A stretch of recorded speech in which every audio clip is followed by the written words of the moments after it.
वाहिगुरु साहिब जी। आसा महला पंजवा। गोबिंद गुणी निदान गुरमुख जानिए,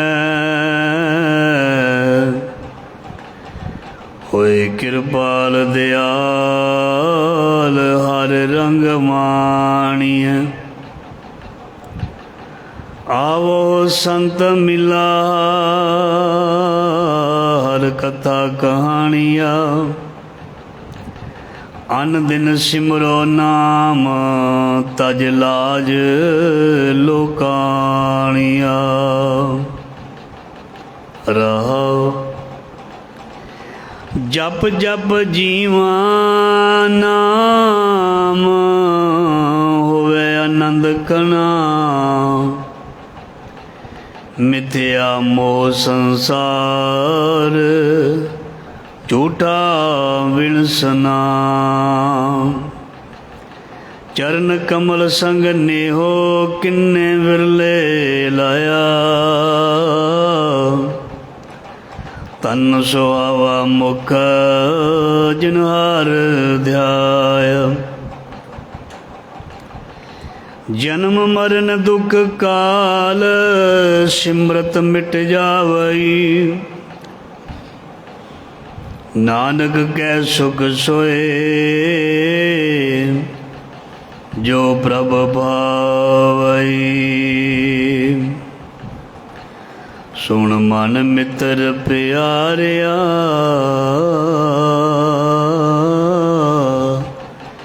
मिल वेला है ए। जब लग जोबन सास है, तब लग हो तन दे। बिन गुण काम न आवई, टह टेरी तन के। ज़ाहरा ज़हूर हाजरा हजूर सर्व कला भरपूर। भगत वत्सल ज्ञान दे सागर गुरुआं दे गुरु धन धन श्री गुरु ग्रंथ साहिब जी महाराज। महाराज जी की पावन पवित्र गोद हजूरी दे विच गुर शब्द दे नाल जुड़ बैठी जुड़ रही साध संगत जी। धनता दे योग बड़ भागे हाँ, गुरु साहब ने मेहर कृपा दया की है।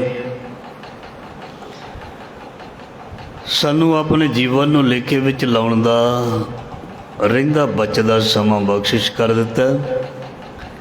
सो आओ गुरु साहब जी मेहर करने इस बचे हुए समय नूं बचा के मतलब लेखे विच ला के सफल कर लईए। महाराज जी की बाणी का फरमान है, जिस चीज़ दे विच गुण है, जिस वस्तु दे विच गुण है, उस दी कीमत जिहड़ी है वो संसार पाउंदा है, संसार विच पैंदी है। जिस वस्तु की कीमत ना होवे उसनूं कोई घर भी नहीं रखदा ते ना ही उसनूं कोई खरीददा है। जिस वस्तु की कीमत होवे चाहे वो दुनियावी कोई पदार्थ होवे, चाहे जमीन दा जायदाद होवे, जी उस दे विच कोई नफ़ा कोई लाभ है तो उस चीज़ नूं मनुख खरीदा भी है, कोल साਂਭ के भी रखदा, उहदे वल ध्यान भी दिंदा और उहदी सांभ संभाल भी करदा गुण करके। पैसे दे विच बहुत वड्डा गुण है कि असीं उहदे नाल सारियां चीज़ां जिहड़ियां ने वरतन वालियां जो साडे शरीर दे सुख नाल संबंधित हन, मन दे नाल नहीं, जो साडियां शरीर दे नाल संबंधित वस्तां ਉਹ ਧਨ ਮਾਇਆ ਦਾ ਗੁਣ ਹੈ, ਉਹਦੇ ਨਾਲ ਖਰੀਦ ਲਈਦੀਆਂ, ਉਹਦੇ ਨਾਲ ਖਰੀਦਿਆ ਜਾ ਸਕਦਾ। ਦੁਨੀਆ ਦੇ ਵਿੱਚ ਧਨ ਦੇ ਨਾਲ ਪਦਾਰਥ ਖਰੀਦੇ ਜਾ ਸਕਦੇ ਨੇ। ਦੁਨੀਆ ਦੇ ਵਿੱਚ ਧਨ ਦੇ ਨਾਲ ਪਰਮਾਤਮਾ ਰੱਬ ਨਹੀਂ ਖਰੀਦਿਆ ਜਾ ਸਕਦਾ। ਧਿਆਨ ਦੇਣਾ, ਜਿਸ ਨੇ ਧਰਮ ਕਮਾਉਣਾ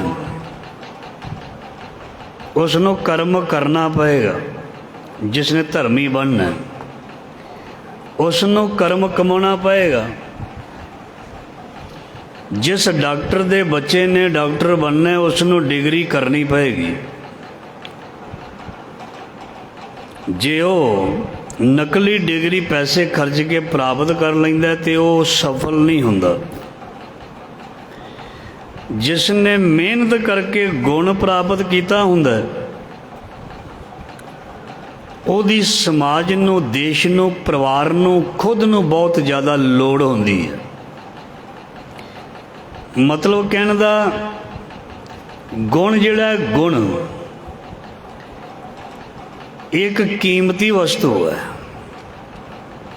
ਗੁਣ ਤੋਂ ਬਗੈਰ, ਧਿਆਨ ਦੇਣਾ, ਗੁਣ ਤੋਂ ਬਗੈਰ ਇਨਸਾਨ ਨੂੰ ਤੇ 2 ਵਕਤ ਦੀ ਰੋਟੀ ਵੀ ਨਹੀਂ ਮਿਲ ਸਕਦੀ ਜੇ ਗੁਣ ਨਾ ਹੋਵੇ। ਕਿਹੜਾ ਗੁਣ? ਰੋਟੀ ਕਮਾਉਣ ਦਾ। ਜੇ ਰੋਟੀ ਕਮਾਉਣ ਦਾ ਗੁਣ ਨਾ ਹੋਵੇ ਤੇ 2 ਵਕਤ ਦੀ, ਕਈ ਜਿਹੜੇ ਨੇ ਰੋਟੀ ਤੋਂ ਵੀ ਮੁਹਤਾਜ ਰਹਿੰਦੇ ਨੇ, ਔਖੀ ਹੁੰਦੀ ਹੈ। ਰੋਟੀ ਕਮਾਉਣ ਦਾ ਗੁਣ ਨਾ। ਜੇ ਕਿਸੇ ਦੇ ਵਿੱਚ ਬੋਲਣ ਦਾ ਗੁਣ ਨਹੀਂ ਹੈ ਤੇ ਉਹ ਹਮੇਸ਼ਾ ਖੁਆਰ ਹੁੰਦੇ ਨੇ। ਜੇ ਕਿਸੇ ਵਿੱਚ ਬੋਲਣ ਦਾ ਗੁਣ ਹੈ ਤੇ ਦੁਨੀਆ ਦੇ ਵਿੱਚ ਕਦਰਦਾਨ ਲੋਕ ਉਹਨਾਂ ਨੂੰ ਅੱਗੇ ਕਰਦੇ ਨੇ। ਆਪਾਂ ਦੇਖੇ ਨੇ ਜਿਹੜੇ ਨੇਤਾ ਲੋਕ ਹੁੰਦੇ ਨੇ, ਨੇਤਾ ਲੋਕ ਜਿਹੜੇ ਰਾਜਨੀਤਿਕ ਲੋਕ ਹੁੰਦੇ ਨੇ, ਉਹਨਾਂ ਵਿੱਚ ਜਿਹੜੇ ਬੁਲਾਰੇ ਹੁੰਦੇ ਨੇ ਵਧੀਆ ਬੋਲਦੇ ਨੇ। ਜਿਹੜੇ ਲੋਕਾਂ ਨੂੰ ਆਪਣੇ ਪਿੱਛੇ ਲਾ ਸਕਦੇ ਨੇ ਉਹਨਾਂ ਨੂੰ ਪਾਰਟੀਆਂ ਜਿਹੜੀਆਂ ਨੇ ਮੋਹਰੇ ਕਰ ਦਿੰਦੀਆਂ ਨੇ। ਇਹ ਉਹਨਾਂ ਵਿੱਚ ਬੋਲਣ ਦਾ ਗੁਣ ਹੈ। ਜਿਹੜੇ ਰਾਜਨੀਤਿਕ ਬੰਦੇ ਨੂੰ ਬੋਲਣਾ ਨਾ ਆਉਂਦਾ ਹੋਵੇ, ਬੋਲਣ ਦਾ ਗੁਣ ਨਾ ਹੋਵੇ, ਉਹ ਪਾਰਟੀ ਵਿੱਚ ਸਕਸੈਸ ਨਹੀਂ ਹੋ ਸਕਦਾ, ਸਫਲ ਨਹੀਂ ਹੋ ਸਕਦਾ। ਜੇ ਬੋਲਣ ਦਾ ਗੁਣ ਸੰਸਾਰ ਦੇ ਵਿੱਚ ਕੰਮ ਨਹੀਂ ਆਉਂਦਾ ਤੇ ਫਿਰ ਉਸ ਮਾਲਕ ਦੇ ਘਰ ਇਹ ਕਿਵੇਂ ਪ੍ਰਵਾਨ ਹੋ ਸਕਦਾ? ਸੋ ਵਿਚਾਰ ਦੀ ਆਰੰਭਤਾ ਹੋਈ ਹੈ ਗੁਣ, ਕਿਸੇ ਵੀ ਤਰ੍ਹਾਂ ਦਾ ਗੁਣ, ਕਿਸੇ ਵੀ ਤਰ੍ਹਾਂ ਦਾ ਗੁਣ ਜਿਹੜਾ ਜਿਹਨੂੰ ਅਸੀਂ ਟੈਲੈਂਟ ਵੀ ਕਹਿ ਦਿੰਦੇ ਹਾਂ, ਉਹ ਗੁਣ ਕਰਕੇ ਮਨੁੱਖ ਦੀ ਕਦਰ ਜਾਂ ਕੀਮਤ ਹੁੰਦੀ ਹੈ। ਜਦੋਂ ਕੋਈ ਅਸਾਮੀਆਂ ਨਿਕਲਦੀਆਂ ਨਾ ਨੌਕਰੀ ਲੈਣ ਦੇ ਲਈ, ਉਹਦੇ ਵਿੱਚ ਯੋਗਤਾ ਲਿਖੀ ਹੁੰਦੀ ਹੈ ਵੀ ਇਹ ਡਿਗਰੀ ਚਾਹੀਦੀ ਹੈ, ਡਿਪਲੋਮਾ ਚਾਹੀਦਾ, ਇੰਨੇ ਸਾਲ ਦਾ ਤਜਰਬਾ ਚਾਹੀਦਾ। ਭਾਵੇਂ ਕਿਸੇ ਨੇ 12ਵੀਂ ਪਾਸ ਵੀ ਕਿਉਂ ਨਾ ਕੀਤੀ ਹੋਵੇ, ਤਜਰਬੇ ਵਾਲੇ ਨੂੰ, ਗੁਣ ਵਾਲੇ ਨੂੰ ਪਹਿਲ ਹੁੰਦੀ ਹੈ।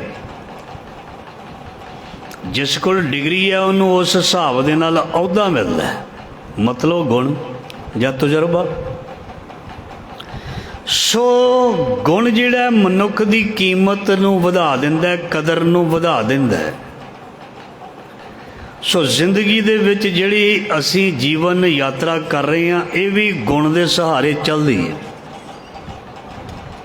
ਜਿਸ ਮਨੁੱਖ ਦੇ ਵਿੱਚ ਗੁਣ ਹੋਣਗੇ, ਸੰਸਾਰ ਦੇ ਵਿੱਚ ਭਾਵੇਂ ਕੁਝ ਲੋਕ ਹੀ ਉਸ ਦੀ ਕਦਰ ਕਰਨ,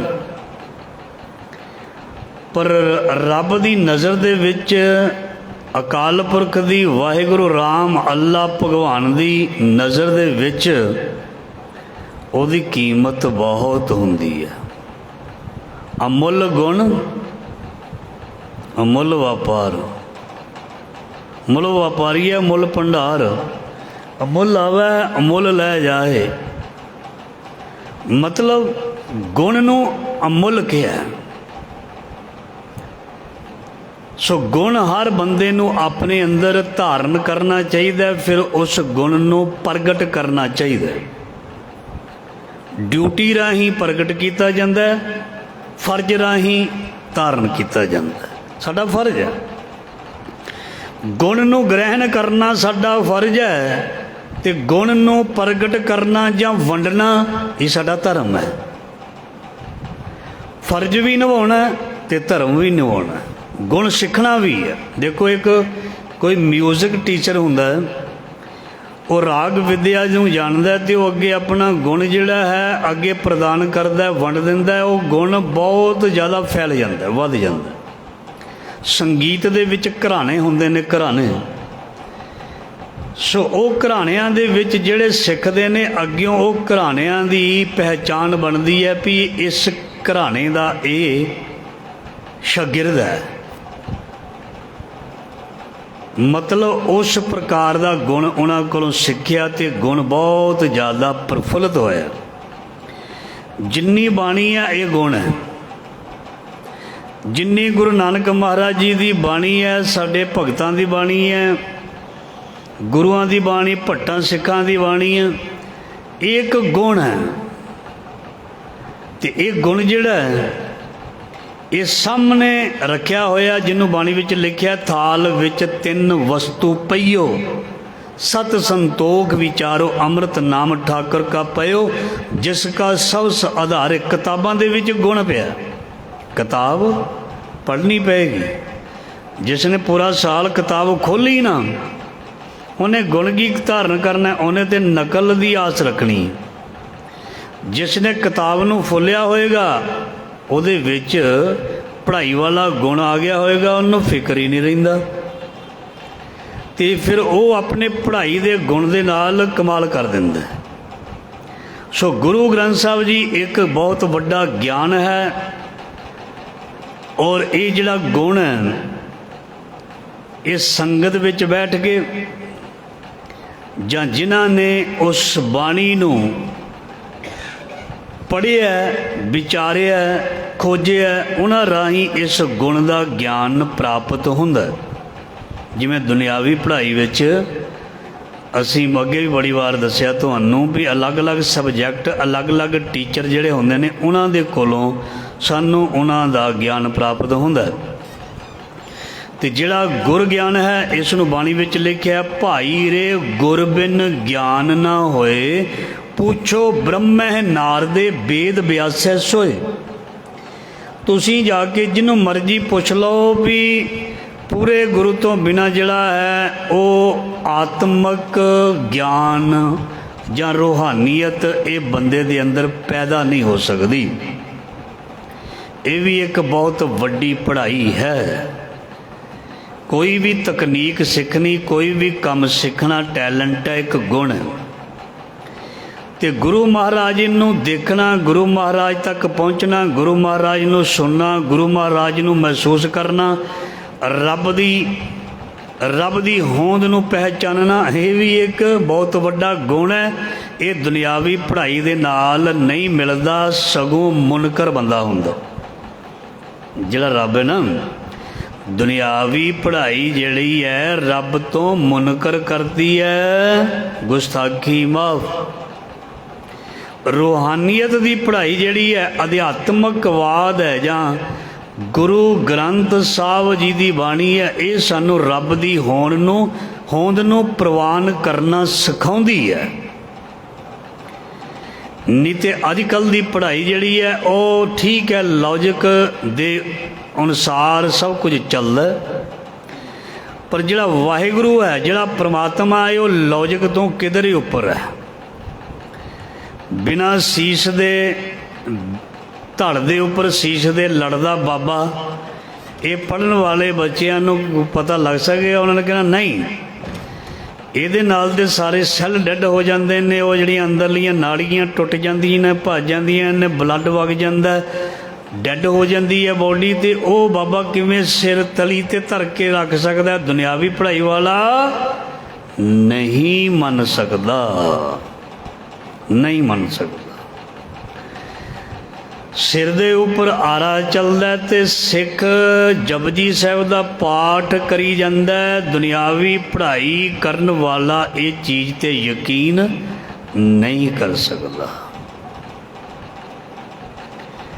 ਬਾਬਾ ਨਾਨਕ ਪਾਤਾਲਾ ਪਾਤਾਲ, ਲੱਖ ਆਗਾਸਾਂ ਆਗਾਸ, ਅੱਜ ਦੇ ਸਾਇੰਸਦਾਨ ਤੇ ਟੈਕਨੋਲੋਜੀ ਦੇ ਨਾਲ ਉਹ ਚੀਜ਼ਾਂ ਗ੍ਰਹਿ ਬਾਰੇ ਦੱਸਦੇ ਨੇ।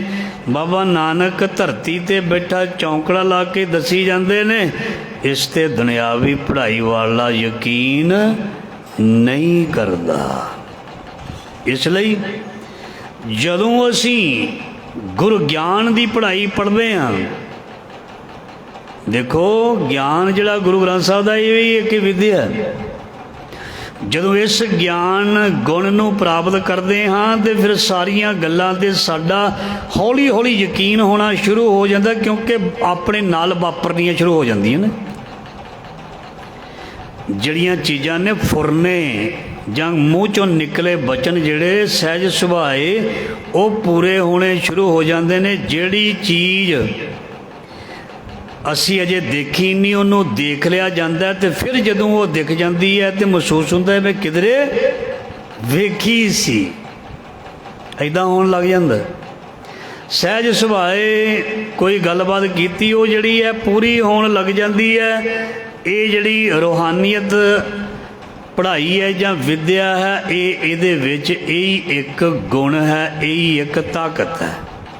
ਜਾਂ ਅਸੀਂ ਜਿੰਨੇ ਵੀ ਕੋਈ ਸੰਤ ਮਹਾਤਮਾ ਮਹਾਂਪੁਰਸ਼ਾਂ ਗੁਰੂਆਂ ਦਾ ਜੀਵਨ ਪੜ੍ਹਾਂਗੇ ਵੀ ਉਹ ਮੁੱਖ ਦੇ ਵਿੱਚੋਂ ਜਿਹੜਾ ਬਚਨ ਕਰਦੇ ਸੀ ਉਹ ਬਚਨ ਪੂਰਾ ਹੋ ਜਾਂਦਾ ਸੀ। ਇਹਦਾ ਮਤਲਬ ਇਹ ਕੋਈ ਤਾਕਤ ਹੈ, ਰੱਬ ਨਾਮ ਦੀ ਕੋਈ ਚੀਜ਼ ਹੈ, ਤਾਕਤ ਹੈ ਵੀ ਜਿਹੜੇ ਵੀ ਬਚਨ ਗੁਰੂ ਸਾਹਿਬਾਨ ਨੇ ਕੀਤੇ, ਜੇ ਕਿਹਾ ਵੀ ਇੱਥੋਂ ਜਲ ਨਿਕਲੇਗਾ ਤੇ ਜਲ ਨਿਕਲਿਆ, ਜੇ ਕਹੇਗਾ ਵੀ ਤੈਨੂੰ 7 ਪੁੱਤਰ ਮਿਲਣਗੇ ਤੇ ਮਿਲੇ, ਜੇ ਗੁਰੂ ਨੇ ਕਹਿ ਦਿੱਤਾ ਫਤਿਹ ਪ੍ਰਾਪਤ ਹੋਏਗੀ, ਜੋ ਮਰਜ਼ੀ ਹੋ ਜਾਏ ਤੇ ਫਤਿਹ ਪ੍ਰਾਪਤ ਹੋਈ। ਪ੍ਰਭ ਭਾਵੈ ਬਿਨ ਸਾਸ ਤੇ ਰਾਖੇ ਮ੍ਰਿਤਕ ਕੋ ਜੀਵਾਲਨਹਾਰ। ਸੋ ਇਸ ਲਈ ਇਹ ਜਿਹੜਾ ਆਤਮਿਕ ਗਿਆਨ ਹੈ, ਰੂਹਾਨੀ ਵਿਦਿਆ, ਇਹ ਇੱਕ ਬਹੁਤ ਪਿਆਰਾ ਮਨੁੱਖ ਦੀ ਜ਼ਿੰਦਗੀ ਦਾ ਕੰਪਲਸਰੀ ਵਿਸ਼ਾ ਹੈ ਔਰ ਇਸ ਵਿਸ਼ੇ ਤੋਂ ਦੁਨੀਆ ਬਹੁਤ ਦੂਰ ਹੈ। ਧਰਮ ਦੀ ਗੱਲ ਕਰਨ ਵਾਲੇ ਨੂੰ, ਧਾਰਮਿਕ ਇਨਸਾਨ ਨੂੰ ਲੋਕ ਅਨਪੜ੍ਹ ਤੇ ਵਿਹਲੜ ਸਮਝਦੇ ਹਨ। ਦੇਖੋ ਨਾ, ਅੱਜ ਜੋ ਮੈਂ ਤੁਹਾਡੇ ਨਾਲ ਚੀਜ਼ ਸਾਂਝੀ ਕਰ ਰਿਹਾ, ਇਹਨੂੰ ਬਹੁਤ ਘੱਟ ਦੁਨੀਆ ਵਿਦਿਆ ਮੰਨਦੀ ਹੈ। ਜਿਸ ਬੱਚੇ ਨੇ, ਪਰਿਵਾਰ ਦੇ ਨੇ, ਕਿਸੇ ਨੇ ਡਿਗਰੀ ਕੀਤੀ ਹੋਵੇ, ਲੋਕੀ ਕਹਿੰਦੇ ਨੇ ਇਹੀ ਪੜ੍ਹਾਈ ਹੈ। ਜਿਹੜੀ ਮੈਂ ਤੁਹਾਡੇ ਨਾਲ ਸਾਂਝੀ ਕਰਦਾ ਪਿਆ, ਇਹ ਵਿਰਲਾ ਹੀ ਹੈ ਜਿਹੜਾ ਕਦਰਦਾਨ ਉਹ ਇਸ ਨੂੰ ਵਿਦਿਆ ਸਮਝਦਾ। ਪਰ ਜਿਹੜਾ ਦੁਨਿਆਵੀ ਡਿਗਰੀ ਵਾਲਾ ਹੈ, ਇਸ ਰੂਹਾਨੀਅਤ ਦੇ ਸਕੂਲ ਦੇ ਵਿੱਚ ਉਹਨੂੰ ਕਹਿ ਵੀ 2 ਮਿੰਟ ਰੂਹਾਨੀਅਤ 'ਤੇ ਬੋਲ ਕੇ ਦਿਖਾ। ਆ ਜਿਹੜਾ ਮਾਈਕ ਚੱਲਦਾ ਨਾ, ਮਾਈਕ, ਇਹ ਵੱਡੇ ਦੀਆਂ ਲੱਤਾਂ ਨੂੰ ਨਾ ਕੰਬਣੀ ਛੇੜ ਦਿੰਦਾ। ਸੌਖਾ ਨਹੀਂ ਹੈ, ਕਹਿਣਾ ਬੜਾ ਸੌਖਾ ਲੈ ਜੀ, ਇਹ ਤੇ ਗੱਲਾਂ ਨੇ ਇੱਧਰ ਉੱਧਰ ਦੀਆਂ, ਵੀ ਤੂੰ ਵੀ ਗੱਲਾਂ 2 ਮਿੰਟ ਤੈਨੂੰ ਦਿੰਦੇ ਆ, ਕੋਈ ਵੀ ਆ ਜਾਏ 2 ਮਿੰਟ ਗੱਲਾਂ ਕਰਨ ਲਈ ਤੈਨੂੰ ਸਟੇਜ 'ਤੇ ਸਮਾਂ ਮਿਲਦਾ, ਖੜਾ ਹੋ ਜਾ। ਵਿਸ਼ਾ ਤੈਨੂੰ ਦੇ ਦਿੱਤਾ ਜਾਂਦਾ, ਬੋਲ ਕੇ ਦਿਖਾ। ਫਿਰ ਕਹੇਗਾ ਨਹੀਂ ਜੀ ਇਹ ਅਸੀਂ ਥੋੜ੍ਹਾ ਕਰ ਸਕਦੇ ਹਾਂ। ਵੀ ਜਿਹੜਾ ਕਰ ਸਕਦਾ ਹੈ ਨਾ, ਇਹ ਕਰਾ ਰਿਹਾ ਉਹ ਮਾਲਕ। ਸਮਝ, ਇਹ ਵੀ ਇੱਕ ਗੁਣ ਹੈ, ਇੱਕ ਵਿਦਿਆ ਜਿਸ ਨੂੰ ਬਖਸ਼ੇ ਸਿਫਤ ਸਲਾਹ ਨਾਨਕ ਪਾਤਸ਼ਾਹੀ ਪਾਤਸ਼ਾਹ। ਸੋ ਇਹ ਵਿਦਿਆ ਨੂੰ ਜਿਉਂ-ਜਿਉਂ ਅਸੀਂ ਗ੍ਰਹਿਣ ਕਰਦੇ ਜਾਵਾਂਗੇ, ਗਿਆਨ ਦਾ ਖਜ਼ਾਨਾ ਹੋਰ ਵਿਸ਼ਾਲ ਹੁੰਦਾ ਜਾਏਗਾ। ਜਿਉਂ-ਜਿਉਂ ਗਹਿਰਾਈ ਵੱਧਦੀ ਜਾਏਗੀ ਰੂਹਾਨੀਅਤ ਦੀ, ਧਿਆਨ ਦੇਣਾ, ਰੂਹਾਨੀਅਤ ਦੀ ਗਹਿਰਾਈ ਜਿਉਂ-ਜਿਉਂ ਵੱਧਦੀ ਜਾਏਗੀ, ਗਿਆਨ ਦਾ ਦਾਇਰਾ ਓਨਾ ਹੀ ਵਿਸ਼ਾਲ ਹੁੰਦਾ ਜਾਏਗਾ। ਜਦੋਂ ਗੁਰੂ ਸਾਹਿਬ ਜੀ ਕਹਿੰਦੇ ਅਸੀਂ ਗਿਆਨ ਸਾਗਰ ਵਿੱਚ ਚੁੱਭੀ ਲਾਈ, ਇਹ ਹੋਰ ਵੱਧਦਾ ਗਿਆ, ਇਹਦੀ ਹੱਦ ਹੀ ਨਹੀਂ ਦਿਸੀ। ਤੂੰ ਬੇਅੰਤ ਕੋ ਬਿਰਲਾ ਜਾਣੇ। ਜਦੋਂ ਇਸ ਗਿਆਨ ਦੇ ਸਾਗਰ ਦੇ ਵਿੱਚ, ਜਿਵੇਂ ਕਿਤਾਬ ਦੇ 100 ਪੰਨੇ ਹੁੰਦੇ ਨੇ, 100 ਪੜ੍ਹ ਕੇ ਖਤਮ। ਗੁਰੂ ਗ੍ਰੰਥ ਸਾਹਿਬ ਜੀ ਦੇ 1430 ਅੰਗ ਨੇ, ਪੰਨੇ ਨਹੀਂ ਅਸੀਂ ਕਹਿ ਸਕਦੇ, ਪ੍ਰਗਟ ਗੁਰਾਂ ਕੀ ਦੇ। ਗੁਰੂ ਗ੍ਰੰਥ ਸਾਹਿਬ ਜੀ ਦੇ 1430 ਅੰਗ ਨੇ, ਪਰ ਇਹਨਾਂ ਅੰਗਾਂ ਦੇ ਵਿੱਚ ਬਹੁਤ ਕੁਛ ਹੈ ਜਿਹਦਾ ਅੰਦਾਜ਼ਾ ਆਮ ਬੰਦਾ ਨਹੀਂ ਲਗਾ ਸਕਦਾ। एक अखर की खोज जिहड़ी है वो बहुत औखी है। इन्ने शब्द जिहड़े ने उन्हां दी खोज तो सौखी नहीं है। धन धन श्री गुरु ग्रंथ साहिब महाराज जी का कल पहला प्रकाश गुरपुरब है। सो जरूर महाराज जी के चरणों में हाजरियां भरो, दर्शन दीदार महाराज जी दे करो। गुरु ग्रंथ साहब जी की हन इहदे बारे जरूर जानकारी प्राप्त करो, किधरों भी मिलती है वो लै लो।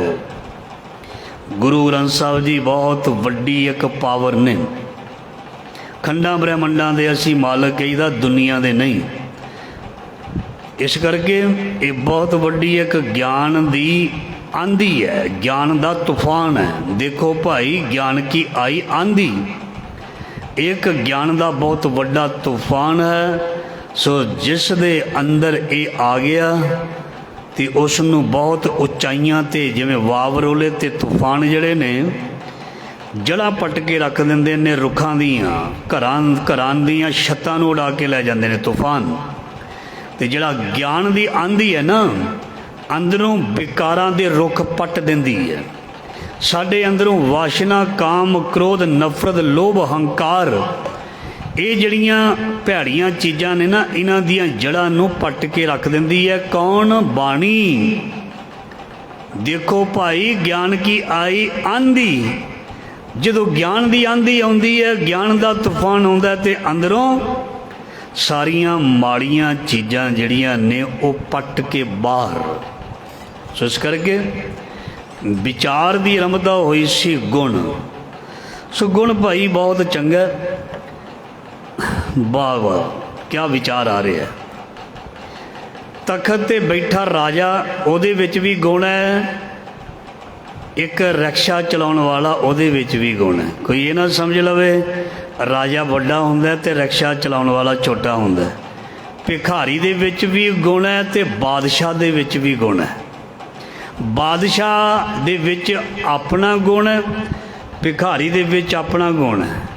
भिखारी बादशाह का गुण छेती ग्रहण नहीं कर सकता, बादशाह भिखारी वाला गुण ग्रहण नहीं कर सकता। भिखारी बनना, मंगता बनना, ये भी बहुत बड़ा गुण, घट कोई भी नहीं। ਜਾਂ होर मैं एक गल ਇਹਦੇ ਨਾਲ जोड़ते हैं। सारे असी किरती लोग बैठे हैं। 10 नौहां की किरत करनी एक गुण है। चाहे वो कोई जुतियां गंढदा, चाहे वो कोई हल चलाउंदा, चाहे कोई दिहाड़ी करदा, ते चाहे कोई गजटड ऑफिसर की कुर्सी ते बैठा है। ये चीज़ का भी किसी ने गुस्सा करना भी सानू उन्हां दे नाल रला दिता। भी गुरु नानक ने सारियां नू किरती बनाया। चाहे कोई कपड़े बुने, बाणी विच बहुत कुछ लिखिया, हर चीज़ लिखी है। चाहे कोई जोड़े गंढे, चाहे कोई नामा छिंबा कपड़े रंगे, ते चाहे कोई इत्थों तक ते बहुत कुछ है, ज़्यादा नहीं जाना। हर किरती जिहड़ा है वो एक गुणवान है, जिहड़ा 10 नौहां की किरत करदा। जे कोई फेरी ला के काम करदा ते वो भी एक बहुत वड्डा गुणकारी बंदा है। जे कोई दिहाड़ी जाता है वो भी एक ओहदी भी कदर उन्नी ही होनी चाहिए है जिहड़ा कोई वड्डी पोस्ट ते बह के रोटी कमा रहा है। पर साडे विच ये है कोई जिहड़ा वड्डी पोस्ट जां अहुदे ते है उन्होंने असीं वध सत्कार दिंदे हैं। जिहड़ा कोई दिहाड़ी करन वाला है, मजदूर बंदा है, उन्होंने असीं सत्कार घट दिंदे हैं। असीं कहने हैं भी चल ये मजदूर ही है, ये भईया ही है, इदां कहने हैं ना। पर जिहड़ा किरत करदा, किरती नाल दा बंदा वड्डा होर कोई हो नहीं सकता। ये सानू साडे गुरुआं ने सिखाया। इस करके भाई जिहड़ा गुण है कोई हाँ एक गल होर जरूर इहदे नाल जुड़दी है, गुण दा कोई मान ना करे। गुण दा कोई मान ना करे, चाहे कोई गरीब है, चाहे कोई मिडल क्लास है, चाहे कोई वध अमीर है। किसी नूं भी आग्या नहीं भी वो अपने गुण का मान करे। उसनूं अपना गुण डिवाइड करना चाहिए, वंडना चाहिए, शेयर करना चाहिए। ये नहीं भी जे किसी दे कोल गुण है तो अगले नूं कहे नहीं जा मैं नहीं तेरा काम करना। जे रब ने उन्होंने गुण दिता महाराज जी कहते जे तेरे कोलों वो गुण खो लएगा ना फिर किसी ने तेरे कोल नहीं आना। जे तेरे कोल जे तेरी ड्यूटी ते कोई आके तरला मिन्नत करदा है रिक्वेस्ट करदा है ते तू उस गुण दे नाल उसनों निवाज, उस गुण दे नाल उसदी रिस्पैक्ट कर, उसनों हैल्प दे। ते जिहड़े लोग गुण नूं वंडदे नहीं उन्हां दा गुण खत्म हो जांदा है। गुण वंडण दे नाल वधदा है, गुण वंडण दे नाल वधदा है। ते जे गुण नूं कोई कहे भी ये ते मेरी जगीर है, मेरी प्रॉपर्टी है, गुण नूं वंडना नहीं। ते गुरु नानक महाराज जी का जिहड़ा सी ना तीजा पॉइंट वंड छकना, फिर उहदे तों वो सखना रह जाएगा। जे किसी को पढ़ाई का गुण है वो पढ़ाई के गुण नूं वंडे, शेयर करे, इहदे नाल वाधा हुंदा। जे किसी नूं कोई चंगी सलाह किसी कोल है तो दूजे नूं चंगी सलाह देवे। जे कोई चंगे राह ते आप तुरिया होया तो दूजे दे धी पुत नूं चंगे राह ते पावे। ये गुणां नूं वंडना है। गुरु नानक पातशाह की पंक्ति पढ़ लेने हाँ। कहते गुणा का होवे वासुला कड़वास लीजै, गुणा का होवे वासुला कड़वास लीजै, जे गुण होवन साजना मिल साझ करीजै। जे गुण, ये गुरु नानक महाराज जी पंक्ति है, जे गुण होवन साजना मिल साझ करीजै, साझ करीजै गुणे केरी छोड़ अवगुण चलीए। पहर पटंबर कर अडंबर अपना पिड़ मलीए, जिथे जाए बईए भला कहिए झोल अमृत पीजै। गुणा का होवे वासुला कड़वास लीजै। जे गुण किसी कोल दिसदा तो उस गुण नूं उदों ही नोट कर लेना चाहिए, ग्रहण कर लेना चाहिए भी ये बंदा सफल किवें होया, इहदी सफलता की की निशानी है, तो वो बंदा सफल है। मैं कल किसी का बड़ा वधिया एक आंसर सुनिया, कहते टैगोर नूं किसी ने कहा तू अपनी ना बंगाली भाषा नूं छड्ड के इंग्लिश दे विच जो भी तू लिखत लिखदा उहदे विच लिख, दुनिया विच तू बहुत वड्डा विद्वान है। टैगोर नूं कहा तू बहुत वड्डा विद्वान है, तू अपनी लिखत अपनी माँ बोली विच क्यों लिखदा, तू लिख अंग्रेजी भाषा विच सारी दुनिया विच तेरी लिखत जाएगी। वो कहंदा जिन्हों मेरी कदर है वो मेरी भाषा विच पढ़े, मैं क्यों दूजी भाषा विच, मैं अपनी माँ नूं क्यों छड्ड के दूजी भाषा च लिखा। हुण असीं कीर्तन जिहड़ा कथा जिहड़ी है हिंदी विच भी कर सकते हैं, चलो किते जरूरत पवे तो उत्थे हो भी सकती है, अंग्रेजी दे विच भी थोड़ी मेहनत करके कर सकते हैं। पर प्रैफरेंस जिहड़ी है, पहल जिहड़ी है वो साडी माँ बोली है, गुरमुखी है। असीं पंजाबी दे विच जिहड़ी करनी, जिन्होंने लोड़ है वो आ जाए। दुनिया के कोने कोने तक कैनेडा दे विच शायद चौथी भाषा जिहड़ी है बोली पंजाबी बन चुकी है। जदों असीं बोलांगे ही ना तो फिर भाषा किवें बनेगी उस स्टेट की जां उस देश की। बना दी ना अगलियां ने बोल बोल पंजाबी, गोरियां नूं पंजाबी सिखा दी तो उत्थे भाषा बन गई शायद तीजी चौथी उत्थे दी भाषा बन चुकी है कैनेडा की पंजाबी माँ बोली। सो कहने का भाव साडा जिहड़ा पंजाबी बोलना ये अनपढ़ता की निशानी नहीं है, ये अनपढ़ता की निशानी नहीं है, एक गुण है। अखौतां बोलियां, मुहावरे बोलने ते पुराने शब्द बोलने पंजाबी दे एक गुण है। तो इस करके कोई बंदा उस बंदे नूं अनपढ़ ना समझे जिहड़ा अंग्रेजी नहीं जानदा। असीं कहने भी अंग्रेजी किद्दां पढ़ लांगे, तो बड़ी औखी भाषा है। तो जिहड़े अंग्रेज लोग अंग्रेजी बोलते हैं उन्होंने कहो पंजाबी बोल के सिखाओ दिखाओ, उन्होंने पंजाबी आएगी बोलनी, उन्होंने लिए भी औखी है। इस करके भाषा नूं सीखना पैंदा, भाषावां सारियां सीख लैणियां चाहीदियां, माड़ी गल नहीं ज़्यादा तो ज़्यादा, पर अपनी जिहड़ी माँ बोली है ये साडा गुण है। इस गुण नूं असीं दुनिया दे विच बन सकते हैं। शब्द की विचार हुई है गुण, सो कोई भी गुण है सानू उस गुण नूं संसार दे विच लैके जाना चाहिए, वंडना चाहिए, उहदे नाल वाधा हुंदा। सो गुरु साहब मेहर करन। सो गुरु अर्जन देव पातशाह जी अज के शब्द में फरमान करते हैं, गोविंद गुणी निधान। देखो इतने भी वही शब्द आया, ਗੋਬਿੰਦ ਜਿਹੜਾ ਗੁਣਾਂ ਦਾ ਖਜ਼ਾਨਾ ਹੈ, ਉਹਦੇ ਕੋਲ ਜਿਹੜਾ ਗੁਣ ਕਿਸੇ ਨੇ ਲੈਣਾ ਲੈ ਲਓ ਭਾਈ। ਗੋਬਿੰਦ ਜਿਹੜਾ ਗੁਣਾਂ ਦਾ ਖਜ਼ਾਨਾ ਹੈ, ਗੋਬਿੰਦ ਦੇ ਵਿੱਚ ਸਾਰੇ ਗੁਣ ਨੇ। ਜਿਵੇਂ ਦਾ ਗੁਣ ਕੋਈ ਚਾਹੁੰਦਾ ਗੋਬਿੰਦ ਦੇ ਕੋਲੋਂ ਲੈ ਲਓ। ਗੋਬਿੰਦ ਗੁਣੀ ਨਿਧਾਨ ਗੁਰਮੁਖ ਜਾਣੀਐ, ਗੋਬਿੰਦ ਗੁਣਾਂ ਦਾ ਖਜ਼ਾਨਾ ਹੈ ਤੇ ਗੁਰਮੁਖਾਂ ਨੇ ਉਸ ਗੋਬਿੰਦ ਤੋਂ ਗੁਣ ਲੈ ਲਿਆ।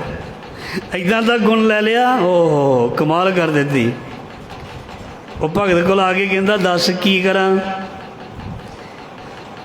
ਉਹ ਕਹਿੰਦਾ ਮੇਰੇ ਪੈਲੀ ਨੂੰ ਪਾਣੀ ਲਾ ਦੇ। ਭਗਤ ਧੰਨਾ ਕਹਿੰਦਾ ਲਾ ਦਿੰਦਾ। ਮੇਰੇ ਨੱਕੇ ਮੋੜ ਦੇ ਕਰ ਦੇਣਾ। ਮੇਰੀਆਂ ਮੱਝਾਂ ਮਈਆਂ ਡੰਗਰ ਚਰਾ ਦੇ, ਕਹਿੰਦਾ ਚਰਾ ਦੇਣਾ। ਗੋਬਿੰਦ ਦੇ ਵਿੱਚ ਗੋਬਿੰਦ ਗੁਣਾਂ ਦਾ ਸਾਗਰ ਹੈ। ਇਹ ਭਗਤ ਉਹਦੇ ਨਾਲ ਡੂੰਘੀ ਸਾਂਝ ਪਾ ਕੇ ਓਹੋ ਕਹਿੰਦੇ ਮੇਰੇ ਰਾਮ ਰਾਏ ਤੂੰ ਸੰਤਾਂ ਕਾ ਸੰਤ, ਤੇਰੇ ਤੂੰ ਭਗਤਾਂ ਕੇ ਵਸ। ਭਗਤ ਤੈਨੂੰ ਆਪਣੇ ਵਸ 'ਚ ਕਰ ਲੈਂਦੇ ਨੇ। ਭਗਤ ਕਹਿੰਦੇ ਨੇ ਆ ਜਾ, ਉਹ ਆ ਜਾਂਦਾ। ਹਾਂ ਦੱਸ। ਨਾਮਦੇਵ ਜੀ ਕਹਿੰਦੇ ਚੱਲ ਮੇਰੇ ਸਾਹਮਣੇ ਪ੍ਰਗਟ ਹੋ ਜਾ।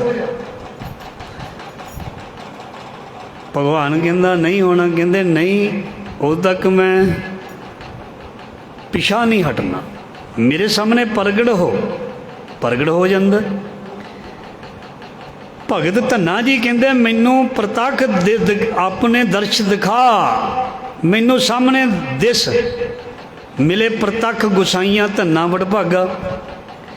ਮਹਾਰਾਜ ਜੀ ਕਹਿੰਦੇ ਨੇ ਜਿਹੜੇ ਭਗਤ ਨੇ ਨਾ ਉਹਦੇ ਨਾਲ ਡੂੰਘੀ ਸਾਂਝ ਬਣਾ ਲੈਂਦੇ ਨੇ ਤੇ ਭਗਤਾਂ ਦਾ ਸੱਦਿਆ, ਭਗਤਾਂ ਦਾ ਬੁਲਾਇਆ, ਔਰ ਰੱਬ ਵੀ ਨੰਗੇ ਪੈਰੀ ਚੱਲ ਕੇ ਆ ਜਾਂਦਾ। ਇਹ ਸੱਚ ਹੈ, ਬਹੁਤ ਸਾਖੀਆਂ ਨੇ। ਜਦੋਂ ਭਗਤਾਂ ਨੇ ਪੁਕਾਰ ਕੀਤੀ ਉਹ ਬੌੜਿਆ, ਉਹ ਆਇਆ। ਦਰ ਮਾਦੇ ਠਾਡੇ ਦਰਬਾਰ, ਤੁਝ ਬਿਨ ਸੁਰਤ ਕਰੇ ਕੋ ਮੇਰੀ ਦਰਸ਼ਨ ਦੀਜੇ ਖੋਲ ਕੇ ਵਾਰ। ਸੋ ਗੁਰੂ ਸਾਹਿਬ ਜੀ ਕਹਿੰਦੇ ਗੁਣਾਂ ਦਾ ਖਜ਼ਾਨਾ ਹੈ ਤੇਰਾ ਗੋਬਿੰਦ, ਤੇ ਉਸ ਦਾ ਪਿਆਰਾ ਬਣ ਕੇ ਸਾਂਝ ਪਾ ਲੈ, ਚੱਕ ਲੈ ਜਿੰਨੇ ਚਾਹੀਦੇ ਨੇ। ਹੋਏ ਕਿਰਪਾਲ ਦਿਆਲ ਹਰ ਰੰਗ ਮਾਣੀਐ, ਜਦੋਂ ਦਿਆਲ ਹੋ ਕੇ ਤੇਰੇ ਤੇ ਮਾਲਕ ਟੁੱਟ ਪਏਗਾ ਤੇ ਸਾਰੇ ਰੰਗ ਤੇਰੇ ਕੋਲ ਹੋਣਗੇ। ਆਵੋ ਸੰਤ ਮਿਲਾਰ ਕਥਾ ਕਹਾਣੀਆਂ, ਸਾਰੇ ਇਕੱਠੇ ਹੋ ਕੇ ਰੱਬ ਦੀਆਂ ਗੱਲਾਂ ਕਰੋ, ਰੱਬ ਦੀਆਂ ਕਥਾ ਕਹਾਣੀਆਂ ਕਰੋ, ਪਰਮਾਤਮਾ ਦੀ ਸਿਫਤ ਕਰੋ, ਪਰਮਾਤਮਾ ਦੀ ਸਿਫਤ ਸੁਣੋ। ਆਨੰਦ ਦਿਨ ਸਿਮਰੋ ਨਾਮ ਤਜ ਲਾਜ ਲੁਕਾਣੀਆਂ। ਸੋ ਲੋਕ ਲਾਜ ਛੱਡ ਕੇ ਮਹਾਰਾਜ ਜੀ ਕਹਿੰਦੇ ਉਸ ਨੂੰ ਯਾਦ ਕਰੋ, ਦੁਨੀਆ ਦੀ ਪਰਵਾਹ ਨਾ ਕਰੋ। ਆਨੰਦ ਦਿਨ ਸਿਮਰੋ ਨਾਮ ਤਜ, ਤਜ ਦਾ ਮਤਲਬ ਛੱਡਣਾ। ਲਾਜ ਲੁਕਾਣੀਆਂ, ਲੁਕਾਣੀਆਂ ਦਾ ਮਤਲਬ ਲੁਕਾਈ ਦੀ, ਲੋਕ ਲਾਜ। ਜਿਵੇਂ ਅਸੀਂ ਬਹੁਤ ਜ਼ਿਆਦਾ ਕੰਮ ਲੋਕ ਲਾਜ ਲਈ ਕਰਦੇ ਹਾਂ, ਜਾਂ ਅਸੀਂ ਠੇਠ ਪੰਜਾਬੀ 'ਚ ਕਹਿੰਦੇ ਹਾਂ ਭਈ ਇਹ ਸਾਡਾ ਨਾ ਨੱਕ ਨਹੀਂ ਰਹਿੰਦਾ ਜੇ ਅਸੀਂ ਇਹ ਕੰਮ ਨਾ ਕੀਤਾ। ਲੋਕ ਲਾਜ ਇਹਨੂੰ ਕਹਿੰਦੇ, ਲੋਕ ਲਾਜ। ਮਹਾਰਾਜ ਕਹਿੰਦੇ ਨੇ ਬਾਣੀ ਵਿੱਚ ਜਿਹੜਾ ਲੋਕ ਲਾਜ ਦੀ ਪਰਵਾਹ ਕਰਦਾ ਦੁਨੀਆ ਨੂੰ ਠੁੱਡੇ ਮਾਰੇਗੀ। ਬਾਣੀ ਦੀ ਪੰਕਤੀ ਪੜ੍ਹਦਾ ਮੈਂ। ਜਿਹੜੇ ਕਹਿੰਦੇ ਨੇ ਵੀ ਲੋਕ ਲਾਜ ਰੱਖਣੀ ਪੈਂਦੀ ਹੈ, ਲੈਣ ਦੇਣ ਦੇ ਵਿੱਚ ਲੋਕ ਲਾਜ ਰੱਖਣੀ ਪੈਂਦੀ ਹੈ, ਖਵਾਣ ਪਿਆਣ ਵਿੱਚ ਲੋਕ ਲਾਜ ਰੱਖਣੀ ਪੈਂਦੀ ਹੈ। ਤੁਸੀਂ ਪੰਕਤੀ ਸੁਣੋ ਕਿਹੜੀ ਆ ਰਹੀ ਹੈ। ਮਹਾਰਾਜ ਜੀ ਕਹਿੰਦੇ ਮੈਂ ਉਦੋਂ ਤੱਕ ਤੈਨੂੰ ਮਿਲਣਾ ਹੀ ਨਹੀਂ ਜਦੋਂ ਤੂੰ ਲੋਕ ਲਾਜ ਤੂੰ ਲੋਕ ਲਾਜ ਫਿਰ ਰੱਖ, ਮੇਰੀ ਕੀ ਜ਼ਰੂਰਤ ਹੈ ਤੈਨੂੰ। ਮਹਾਰਾਜ ਜੀ ਕਹਿੰਦੇ ਉਹ ਤੈਨੂੰ ਦੱਸਦੇ ਆ ਮੈਂ ਤੈਨੂੰ ਕਿਵੇਂ ਮਿਲਣਾ ਹੈ। ਕਹਿੰਦੇ ਲੋਕ ਕੁਟੰਬ ਸਭੂ ਤੇ ਤੋਰੈ, ਤੂੰ ਆਪਣ ਬੇਡੀ ਆਵੇ ਹੋ। ਕਹਿੰਦੇ ਤੂੰ ਲੋਕ ਲੱਜਿਆ ਤੈਨੂੰ ਛੱਡਣੀ ਪੈਣੀ। ਲੋਕ ਲਾਜ ਕੀ ਹੈ? ਜੇ ਮੈਂ ਇਸ ਤਰ੍ਹਾਂ ਨਾ ਕੀਤਾ ਮੈਨੂੰ ਲੋਕ ਕੀ ਕਹਿਣਗੇ, ਜੇ ਤੂੰ ਉਸ ਤਰ੍ਹਾਂ ਕਰ ਦਿੱਤਾ ਇਹ ਫਿਰ ਵੀ ਕਹਿਣਗੇ। ਜੇ ਮੈਂ ਵਿਆਹ ਸ਼ਾਦੀ ਦੇ ਖਰਚਾ ਨਾ ਕੀਤਾ ਲੋਕ ਕੀ ਕਹਿਣਗੇ, ਖਰਚ ਕਰਕੇ ਵੀ ਦੇਖ ਲੈ ਲੋਕ ਤਾਂ ਵੀ ਕਹਿਣਗੇ। ਦੋ ਚਾਰ ਬੰਦੇ ਹੁੰਦੇ ਨੇ ਜਿਹੜੇ ਸ਼ਾਂਤੀ ਭੰਗ ਕਰਕੇ ਤੇ ਆਪਣੇ ਘਰਾਂ ਨੂੰ ਚਲੇ ਜਾਂਦੇ ਨੇ, ਖੁਸ਼ੀਆਂ ਨੂੰ ਗਮੀਆਂ 'ਚ ਬਦਲ ਕੇ। ਕਰਕੇ ਵੀ ਵੇਖ ਲੈ, ਖਵਾ ਪਿਆ ਕੇ ਵੀ ਰੱਜ ਰੱਜ ਕੇ ਵੇਖ ਲੈ। ਲੋਕ ਲੱਜਿਆ ਨਹੀਂ ਤੂੰ ਜਿੱਤ ਸਕਦਾ, ਲੋਕਾਂ ਨੂੰ ਖੁਸ਼ ਨਹੀਂ ਤੂੰ ਕਰ ਸਕਦਾ। ਇਸ ਕਰਕੇ ਨਾਮਦੇਵ ਜੀ ਭਗਤ ਜੀ ਬਾਣੀ 'ਚ ਕਹਿੰਦੇ ਨੇ ਲੋਕ ਕੁਟੰਬ ਸਭੂ ਤੇ ਤੋਰੈ। ਇਹ ਤੋੜਦੇ ਲੋਕ ਲੱਜਿਆ ਨੂੰ। ਲੋਕਾਂ ਨੂੰ ਰਾਜੀ ਨਹੀਂ ਕਰਨਾ, ਰੱਬ ਨੂੰ ਰਾਜੀ ਕਰਨਾ। ਰੁੱਸੇ ਨਾ ਕਲਗੀਆਂ ਵਾਲਾ, ਜਗ ਭਾਵੇਂ ਸਾਰਾ ਰੁੱਸ ਜਾਏ। ਦੁਨੀਆ ਦੇ ਵਿੱਚ ਅੱਜ ਤੱਕ ਕੋਈ ਵੀ ਬੰਦਾ, ਇੱਥੋਂ ਤੱਕ ਸਾਡੇ ਗੁਰੂ ਸਾਹਿਬਾਨ ਸਾਰੇ ਲੋਕਾਂ ਨੂੰ ਖੁਸ਼ ਨਹੀਂ ਕਰ ਸਕੇ। ਹੁਣੇ ਹੀ ਨਹੀਂ, ਲੋਕ ਨਹੀਂ ਖੁਸ਼ ਹੁੰਦੇ। ਇਸ ਕਰਕੇ ਮਹਾਰਾਜ ਜੀ ਕਹਿੰਦੇ ਲੋਕ ਲਾਜ ਨੂੰ ਛੱਡ ਕੇ ਪਰਵਾਹ ਨਾ ਕਰ, ਤੂੰ ਆਪਣੇ ਮਾਲਕ ਵੱਲ ਧਿਆਨ ਦੇ। ਬਹੁਤ ਵਧੀਆ ਤਰੀਕੇ ਨਾਲ ਸੰਸਾਰ ਵਿੱਚ ਵਿਚਰ। ਜਿੰਨੇ ਤੇਰੀ ਜੇਬ ਵਿੱਚ ਪੈਸੇ ਨੇ ਓਨਾ ਹੀ ਖਰਚਾ ਕਰ। ਦੂਸਰੇ ਦੇ ਘਰ ਦੇ ਖਰਚੇ ਨੂੰ ਦੇ ਕੇ, ਦੂਜੇ ਦੇ ਘਰ ਦੀ ਮੰਜ਼ਿਲ ਨੂੰ ਦੇ ਕੇ ਐਵੇਂ ਨਾ ਇੱਕ ਮੰਜ਼ਿਲ ਵਧਾ ਲਈ, ਮੁਸ਼ਕਲ ਹੋ ਜਾਏਗੀ। ਲੋਕ ਲਾਜ ਨੂੰ ਛੱਡ। ਕੋਈ ਕਿੰਨਾ ਖਰਚਾ ਕਰਦਾ ਉਹਨੂੰ ਕਰਨ ਦੇ ਅਹਿਸਾਸੀ ਕੀ ਲੈਣਾ ਉਹਦੇ ਤੋਂ। ਜਿੰਨਾ ਸਾਨੂੰ ਮਾਲਕ ਨੇ ਦਿੱਤਾ ਉਹਦੇ ਵਿੱਚ ਹੀ ਸਬਰ ਦੇ ਸ਼ੁਕਰ ਕਰੀਏ ਰਹੀਏ ਤੇ ਲੋਕ ਲਾਜ ਦੀ ਪਰਵਾਹ ਨਾ ਕਰੀ। ਗੁਰੂ ਅਰਜਨ ਦੇਵ ਪਾਤਸ਼ਾਹ ਜੀ ਕਹਿੰਦੇ ਹੇ ਅਨ ਦਿਨ ਸਿਮਰੋ ਨਾਮ ਤਜ ਲਾਜ ਲੁਕਾਣੀਆਂ। ਕੱਪੜੇ ਸਾਫ਼ ਹੋਣੇ ਚਾਹੀਦੇ ਨੇ, ਕੋਈ ਗੱਲ ਨਹੀਂ, ਸਸਤੇ ਹੋ ਜਾਣ, 200 ਦਾ ਸੂਟ ਹੋ ਜਾਏ, 400 ਦਾ ਹੋ ਜਾਏ, ਕੋਈ ਜ਼ਰੂਰਤ ਨਹੀਂ। 500 ਵਾਲੇ ਨੇ ਜਾਂ 5000 ਵਾਲੇ ਨੇ ਵੀ ਤਨ ਨਹੀਂ ਢਕਣਾ। ਬ੍ਰਾਂਡ ਦੀ ਟੀ-ਸ਼ਰਟ ਜੇ 5000 ਦੀ ਲੈ ਲਾਂਗੇ ਉਹਨੇ ਵੀ ਤਨ ਢਕਣਾ, ਤੇ 100 ਰੁਪਏ ਵਾਲੀ ਟੀ-ਸ਼ਰਟ ਨੇ ਵੀ ਤਨ ਢੱਕ ਦੇਣਾ। ਬੰਦੇ ਦੀ ਕਦਰ ਤੇ ਉਹਦੇ ਗੁਣ ਤੋਂ ਹੁੰਦੀ ਹੈ। ਬੰਦੇ ਦੀ ਗੁਣ ਦੇ ਉਹਦੇ ਕਦਰ ਤੇ ਉਹਦੇ ਗੁਣ ਤੋਂ ਹੁੰਦੀ ਹੈ। ਜਿਹੜਾ ਮਰਜ਼ੀ ਡਰੈਸ ਪਾਇਆ ਹੋਵੇ, ਜਦੋਂ ਕੋਈ ਬੋਲੇਗਾ ਵਿਚਰੇਗਾ, ਕਦਰ ਤੇ ਉਹਦੇ ਗੁਣ ਦੀ ਹੋਣੀ ਹੈ। ਕੋਈ ਮਹਿੰਗੀਆਂ ਪੁਸ਼ਾਕਾਂ ਦੇ ਨਾਲ ਕਿਸੇ ਦੀ ਕਦਰ ਨਹੀਂ ਹੋਇਆ ਕਰਦੀ। ਜਾਂ ਮੇਰੀ ਕੋਠੀ ਵੱਡੀ ਹੈ ਇਹਦੇ ਨਾਲ ਮੇਰੀ ਕਦਰ ਹੋਏਗੀ, ਠੀਕ ਹੈ ਜੀ। ਤਹਿਜ਼ੀਬ ਮੈਨੂੰ ਆਵੇ ਨਾ ਬੋਲਣ ਦੀ, ਕਿਸੇ ਨੂੰ ਘਰ ਬਹਾਉਣ ਦੀ, ਸੱਦਣ ਦੀ, ਇੱਜ਼ਤ ਕਰਨ ਦੀ। ਮੈਂ ਉਹ ਬੰਦੇ ਨੇ ਕੋਠੀ ਨੂੰ ਕੀ ਕਰਨਾ? ਜੇ ਕਿਸੇ ਨੂੰ ਕੋਠੀ ਵਿੱਚ ਇੱਜ਼ਤ ਨਹੀਂ ਦਿੱਤੀ ਜਾਂਦੀ, ਕਿਸੇ ਨੂੰ ਜਲ ਨਹੀਂ ਛਕਾਇਆ ਜਾਂਦਾ, ਜੀ ਆਇਆਂ ਨਹੀਂ ਆਖਿਆ ਜਾਂਦਾ, ਤੇ ਮਹਾਰਾਜ ਜੀ ਕਹਿੰਦੇ ਉਹਦੀ ਕੋਠੀ ਨਾਲ ਉਹਦੇ ਛੱਪੜੀ ਚੰਗੀ। ਭਲੀ ਸੁਹਾਵੀ ਛਾਪਰੀ ਜਾ ਮੈਂ ਗੁਣ ਗਾਏ। ਇਸ ਕਰਕੇ ਇਹ ਨਾ ਕੋਈ ਸਮਝੇ ਵੀ ਵੱਡੀ ਕੋਠੀ ਤੇ ਵੱਡੀ ਗੱਲ, ਨਾ ਨਾ ਨਾ ਨਾ ਨਾ। ਜਿਗਰੇ ਵੱਡੇ ਚਾਹੀਦੇ ਨੇ, ਦਿਲ ਵੱਡੇ ਚਾਹੀਦੇ ਨੇ, ਇੱਜ਼ਤ ਦੀਦ ਕਰਨ ਵਾਲੇ ਲੋਕ ਚਾਹੀਦੇ ਨੇ, ਉਹ ਲੋਕ ਵੱਡੇ ਹੁੰਦੇ ਨੇ। ਪੰਕਤੀ ਸੁਣ ਲਓ, ਬਾਣੀ ਵਿੱਚ ਲਿਖ ਦਿੱਤਾ, ਕਹਿ ਦਿੱਤਾ, ਕੌਣ ਵੱਡਾ? ਮਾਇਆ ਵਡਿਆਈ। ਕੋਠੀਆਂ ਜ਼ਿਆਦੀਆਂ, ਬਿਲਡਿੰਗਾਂ ਵਾਲੇ ਵੱਡੇ, ਕਿੱਲਿਆਂ ਵਾਲੇ ਵੱਡੇ। ਗੁੱਸਾ ਨਾ ਕਰਿਆ ਕਰੋ, ਇਹ ਬਾਣੀ ਵਿੱਚ ਜੋ ਲਿਖਿਆ ਮੈਂ ਉਹੀ ਕਹਿਣਾ। ਕਈਆਂ ਨੂੰ ਲੱਗ ਜਾਂਦਾ, ਪਰ ਮੈਂ ਕੀ ਕਰਾਂ, ਬਾਣੀ ਵਿੱਚ ਮੈਂ ਨਾਲ ਹੀ ਪੰਕਤੀ ਬੋਲ ਦਿੰਦਾ। ਹੋਰ ਬੋਲਦੇ ਆ ਇੱਕ, ਉੱਚੇ ਮੰਦਰ ਸੁੰਦਰ ਨਾਰੀ, ਰਾਮ ਨਾਮ ਬਿਨ ਬਾਜੀ ਹਰੀ। ਕੌਣ ਵੱਡਾ? ਮਾਇਆ ਵਡਿਆਈ। ਸੋ ਵੱਡਾ ਜਿਨ ਰਾਮ ਲਿਵਲਾਈ। ਵੱਡਾ ਲਾਲੋ ਹੈ, ਬੜੀ ਵਾਰੀ ਸੁਣਿਆ, ਭਾਈ ਲਾਲੋ ਹੈ, ਮਲਕ ਭਾਗੋ ਨਹੀਂ, ਚਾਹੇ ਉਹ ਜਗੀਰਦਾਰ ਕਿਉਂ ਨਾ ਹੋਵੇ, ਜ਼ਿਮੀਂਦਾਰ ਕਿਉਂ ਨਾ ਹੋਵੇ। ਇਸ ਕਰਕੇ ਮੈਂ ਵਿਚਾਰ ਸ਼ੁਰੂ ਕੀਤੀ ਸੀ, ਜਿਹਦੇ ਵਿੱਚ ਗੁਣ ਹੈ ਨਾ, ਬਾਬੇ ਨਾਨਕ ਵਿੱਚ ਗੁਣ ਸੀ, ਭਗਤ ਰਵਿਦਾਸ ਵਿੱਚ ਗੁਣ ਸੀ, ਕਬੀਰ ਵਿੱਚ ਗੁਣ ਸੀ, ਉਹ ਸਦਾ ਲਈ ਅਮਰ ਹੋ ਗਏ ਗੁਰੂ ਗ੍ਰੰਥ ਸਾਹਿਬ ਜੀ ਦੇ ਵਿੱਚ। ਤੇ ਜਿਹੜੇ ਵੱਡੇ ਵੱਡੇ ਮੁਗਲ ਬਾਦਸ਼ਾਹ ਸਨ, ਜਹਾਂਗੀਰ ਵਰਗੇ, ਬਾਬਰ ਵਰਗੇ, ਜਿਨ੍ਹਾਂ ਦਾ ਸਾਰੇ ਹਿੰਦੁਸਤਾਨ 'ਤੇ ਰਾਜ ਸੀ, ਔਰੰਗਜ਼ੇਬ ਵਰਗੇ, ਉਹਨਾਂ ਦਾ ਕਿੱਥੇ ਨਾਂ ਜੀ? ਉਹਨਾਂ ਦਾ ਕੋਈ ਨਾਂ ਨੂੰ ਨਹੀਂ, ਕੋਈ ਸਥਾਨ ਨਹੀਂ ਉਹਨਾਂ ਦੇ ਬਣੇ। ਪਰ ਬਣੇ ਕਿਸ ਦੇ? ਜਿਨ੍ਹਾਂ ਨੇ ਆਪਣੇ ਅੰਦਰ ਗੁਣ ਪੈਦਾ ਕਰਕੇ ਤੇ ਗੁਣ ਵੰਡਿਆ। ਸੋ ਗੁਰੂ ਸਾਹਿਬ ਜੀ ਕਹਿੰਦੇ ਜਪ ਜਪ ਜੀਵਨ ਨਾਮ ਹੋਵੇ ਆਨੰਦ ਕਣਾ। ਨਾਮ ਨੂੰ ਜਪ ਕੇ ਸਦਾ ਹੀ ਆਨੰਦ ਮਿਲਦਾ। ਮਿਥਿਆ ਮੋਹ ਸੰਸਾਰ ਝੂਠਾ ਵਿਨਸਣਾ। ਇਹ ਜਿਹੜਾ ਸੰਸਾਰ ਤੈਨੂੰ ਅੱਜ ਆਪਣਾ ਲੱਗਦਾ, ਇਹ ਤੇ ਖਤਮ ਹੋਣ ਵਾਲਾ, ਇਹ ਤੇ ਵਿਨਸ ਜਾਣ ਵਾਲਾ। ਆਪ ਮਰੇ ਜਗ ਪਰਲੋ, ਚਰਨ ਕਮਲ ਸੰਗ ਨੇਹੋ ਕਿੰਨੇ ਵਿਰਲੇ ਲਾਇਆ। ਪਰ ਰੱਬ ਦੇ ਨਾਲ ਮਹਾਰਾਜ ਜੀ ਕਹਿੰਦੇ ਬਿਰਲੇ ਨੇ ਹੀ ਮਨ ਲਾਇਆ। ਧਨ ਸੁਹਾਵਾ ਮੁਖ ਜਿਨ ਹਰ ਧਿਆਇਆ। ਸੋ ਪ੍ਰਮਾਤਮਾ ਜਿਸ ਨੇ ਆਪਣੇ ਅੰਦਰ ਵਸਾਇਆ ਜਾਂ ਯਾਦ ਕੀਤਾ, ਉਹਦਾ ਮੁਖ ਵੀ ਧਨ ਹੈ ਤੇ ਉਹਦਾ ਘਰ ਵੀ ਧਨ ਹੈ, ਉਹਦਾ ਸਰੀਰ ਵੀ ਧਨ ਹੈ। ਜਨਮ ਮਰਨ ਦੁੱਖ ਕਾਲ ਸਿਮਰਤ ਮਿਟ ਜਾਵਹੀ। ਪ੍ਰਮਾਤਮਾ ਦਾ ਨਾਮ ਸਿਮਰਨ ਦੇ ਨਾਲ ਦੁੱਖ ਦਰਦ ਦਲਿੱਦਰ ਮਿਟ ਜਾਂਦੇ ਨੇ। ਨਾਨਕ ਕਹਿ ਸੁਖ ਸੋਈ ਜੋ ਪ੍ਰਭ ਭਾਵਹੀ। ਸੋ ਜੋ ਕੁਝ ਮਾਲਕ ਨੂੰ ਚੰਗਾ ਲੱਗਦਾ, ਆਪਣੀ ਮਿਹਰ ਦੇ ਨਾਲ ਜੋ ਕੁਝ ਦਿੰਦਾ, ਉਹੀ ਚੀਜ਼ ਬਰਕਤ ਵਾਲੀ ਹੁੰਦੀ ਹੈ, ਉਹੀ ਸਾਡੇ ਅੰਦਰ ਆਨੰਦ ਪੈਦਾ ਕਰਦੀ ਹੈ। ਸੋ ਗੁਰੂ ਸਾਹਿਬ ਮਿਹਰ ਕਰਨ ਮੈਂ ਬੇਨਤੀ ਕੀਤੀ ਹੈ। ਕੱਲ੍ਹ 28 ਤਰੀਕ ਸ੍ਰੀ ਗੁਰੂ ਗ੍ਰੰਥ ਸਾਹਿਬ ਮਹਾਰਾਜ ਜੀ ਦਾ ਪਹਿਲਾ ਪ੍ਰਕਾਸ਼ ਗੁਰਪੁਰਬ ਹੈ। ਸੋ ਅੰਮ੍ਰਿਤ ਵੇਲੇ ਚਾਹ ਪਾਣੀ ਦੇ ਲੰਗਰ ਚੱਲਣਗੇ। ਸੋ ਜੇ ਕਿਸੇ ਨੇ ਕੋਈ ਦੇਗ ਦੀ ਸੇਵਾ ਕਰਨੀ ਹੋਵੇ, ਕੱਲ੍ਹ ਬਹੁਤ ਵੱਡਾ ਦਿਨ ਹੈ। ਜਿਵੇਂ ਅਸੀਂ ਗੁਰੂ ਨਾਨਕ ਮਹਾਰਾਜ ਦਾ ਪ੍ਰਕਾਸ਼ ਮਨਾਉਂਦੇ ਹਾਂ ਨਾ, ਜਾਂ 10 ਪਾਤਸ਼ਾਹੀਆਂ ਦਾ ਮਨਾਉਂਦੇ ਹਾਂ, ਇਸੇ ਤਰ੍ਹਾਂ ਜਿਹੜਾ ਗੁਰੂ ਗ੍ਰੰਥ ਸਾਹਿਬ ਜੀ ਦਾ ਪਹਿਲਾ ਪ੍ਰਕਾਸ਼ ਹੈ। ਪਰ ਸਾਡੇ ਵਿੱਚ ਜ਼ਿਆਦਾ ਇਹ ਹੈ ਵੀ ਅਸੀਂ ਜਦੋਂ ਗੁਰੂ ਨਾਨਕ ਦੇਵ ਜੀ ਦਾ ਆਉਂਦਾ ਉਹਦੇ ਬਾਰੇ ਸਾਨੂੰ ਪਤਾ, ਕਿਉਂਕਿ ਸਾਨੂੰ ਸ਼ੁਰੂ ਤੋਂ ਇਸੇ ਤਰ੍ਹਾਂ ਹੀ ਮਨਾਇਆ। ਜਾਂ ਗੁਰੂ ਗੋਬਿੰਦ ਸਿੰਘ ਮਹਾਰਾਜ ਦਾ ਆਉਂਦਾ, ਉਦੋਂ ਅਸੀਂ ਪ੍ਰਭਾਤ ਫੇਰੀਆਂ ਕਰਦੇ ਹਾਂ। ਅਸੀਂ ਕਹਿੰਦੇ ਹਾਂ ਵੀ ਉਹੀ ਹੁੰਦੇ ਨੇ ਮੇਨ ਦਿਨ, ਬਾਕੀ ਮੇਨ ਨਹੀਂ ਹੁੰਦੇ, ਪਰ ਸਾਰੇ ਹੀ ਮੇਨ ਹੁੰਦੇ ਨੇ। ਗੁਰੂ ਗ੍ਰੰਥ ਸਾਹਿਬ ਦਾ ਪ੍ਰਕਾਸ਼ ਵੀ ਮੇਨ ਹੈ, ਦੂਜੇ ਪਾਤਸ਼ਾਹ, ਤੀਜੇ ਪਾਤਸ਼ਾਹ, ਚੌਥੇ ਪਾਤਸ਼ਾਹ ਦਾ, ਸਾਰਿਆਂ ਦਾ ਪ੍ਰਕਾਸ਼ ਇੱਕੋ ਵਰਗਾ ਹੀ ਹੋਣਾ ਚਾਹੀਦਾ, ਇੱਕੋ ਵਰਗਾ ਹੀ ਮਨਾਉਣਾ ਚਾਹੀਦਾ, ਇੱਕੋ ਵਰਗੀ ਸ਼ਰਧਾ ਹੋਣੀ ਚਾਹੀਦੀ ਹੈ, ਇੱਕੋ ਵਰਗੀ ਭਾਵਨਾ ਹੋਣੀ ਚਾਹੀਦੀ ਹੈ। ਇਹ ਨਹੀਂ ਵੀ ਗੁਰੂ ਨਾਨਕ ਮਹਾਰਾਜ ਦਾ ਪ੍ਰਕਾਸ਼ ਹੋਵੇ ਤੇ ਕਹੀਏ ਉਹ ਖਾਸ ਹੈ ਤੇ ਚੌਥੇ ਪੰਜਵੇਂ ਪਾਤਸ਼ਾਹ ਜਾਂ ਸੱਤਵੇਂ ਪਾਤਸ਼ਾਹ ਦਾ ਥੋੜ੍ਹਾ ਖਾਸ ਹੈ, ਕਿਉਂਕਿ ਉਹ ਅਸੀਂ ਖਾਸ ਬਣਾਇਆ ਨਹੀਂ ਨਾ, ਉਸ ਨੂੰ ਅਸੀਂ ਬਹੁਤ ਇਹ ਵਧੀਆ ਤਰੀਕੇ ਨਾਲ ਮਨਾਇਆ ਨਹੀਂ ਤੇ ਉਹ ਖਾਸ ਬਣਿਆ ਹੀ ਨਹੀਂ। ਸੋ ਅਸੀਂ ਉਹੀ ਗੁਰਪੁਰਬ ਜਿਹੜੇ ਮੇਨ ਨੇ ਅਸੀਂ ਉਹਨਾਂ ਨੂੰ ਖਾਸ ਸਮਝਦੇ ਹਾਂ, ਪਰ ਹਰ ਗੁਰੂ ਦਾ ਦਿਨ ਖਾਸ ਹੁੰਦਾ, ਹਰ ਸ਼ਹੀਦਾਂ ਦਾ ਸ਼ਹੀਦੀ ਦਿਨ ਖਾਸ ਹੁੰਦਾ, ਹਰ ਗੁਰਗੱਦੀ ਦਿਵਸ ਖਾਸ ਹੁੰਦਾ। ਸੋ ਇਸ ਕਰਕੇ ਗੁਰੂ ਸਾਹਿਬ ਮਿਹਰ ਕਰਨ। ਜੇ ਸਾਡੇ ਘਰ 5 ਜੀ ਨੇ ਨਾ, 5 ਦੇ ਜਨਮ ਦਿਨ ਖਾਸ ਹੁੰਦੇ ਕਿ ਨਹੀਂ? ਇੱਕ ਨਿਆਣੇ ਦਾ ਨਾਮ ਲਾਓ, ਉਹ ਸਾਰਿਆਂ ਨਾਲ ਰੁੱਸ ਜਾਂਦਾ, ਕਹਿੰਦਾ ਵੱਡੇ ਭਾ ਦਾ ਮਨਾਇਆ ਜਾਂ ਛੋਟੀ ਭੈਣ ਦਾ ਮਨਾਇਆ, ਮੇਰਾ ਕਿਉਂ ਨਹੀਂ ਕੇਕ ਲਿਆਂਦਾ? ਉਹ ਨਾਰਾਜ਼ ਹੁੰਦਾ ਨਾ। ਇਸੇ ਤਰ੍ਹਾਂ ਜਿਵੇਂ ਪਰਿਵਾਰ ਦੇ ਵਿੱਚ 5 ਬੱਚੇ ਨੇ, 5 ਕਹਿੰਦੇ ਨੇ ਸਾਡਾ ਵਧੀਆ ਤਰੀਕੇ ਨਾਲ ਮਨਾਓ। ਇਸੇ ਤਰ੍ਹਾਂ ਜਿਹੜੇ ਸਾਡੇ ਗੁਰੂ ਪਾਤਸ਼ਾਹ ਭਗਤ ਜਨ ਜੋ ਵੀ ਹਨ, ਇਹਦੇ ਵਿੱਚ ਅਸੀਂ ਉਹਨਾਂ ਦੀ ਸਿਫਤ ਸਲਾਹ ਸੁਣਨੀ ਹੈ। ਹੁਣ ਕੋਈ ਖਾਣ ਪੀਣ ਵੱਲ ਨਾ ਕਿਸੇ ਦਾ ਮਨ ਚਲਿਆ ਜਾਏ ਵੀ ਵਧੀਆ ਬਣਾਉਣ ਦਾ ਮਤਲਬ ਵੀ ਕੋਈ ਜਲੇਬੀਆਂ ਪਕੌੜਿਆਂ ਦੀ ਬਾਬਾ ਗੱਲ ਕਰਦਾ, ਇੱਧਰ ਵੀ ਕਿਸੇ ਦਾ ਦਿਮਾਗ ਚੱਲ ਜਾਣਾ। ਚੰਗਾ ਹੋਇਆ ਨਾਲ ਹੀ ਕਹਿ ਦਿੱਤਾ ਮੈਂ, ਖਾਣ ਪੀਣ ਦੀ ਗੱਲ ਨਹੀਂ।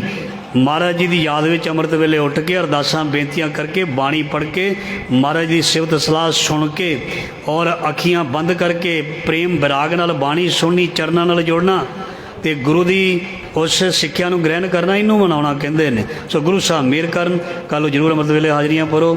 ਇੰਨੀ ਸੇਵਾ ਪ੍ਰਵਾਨ ਭੁੱਲਾਂ ਚੁੱਕਾਂ ਦੀ ਖਿਮਾ। ਵਾਹਿਗੁਰੂ ਜੀ ਕਾ ਖਾਲਸਾ, ਵਾਹਿਗੁਰੂ ਜੀ ਕੀ ਫਤਿਹ।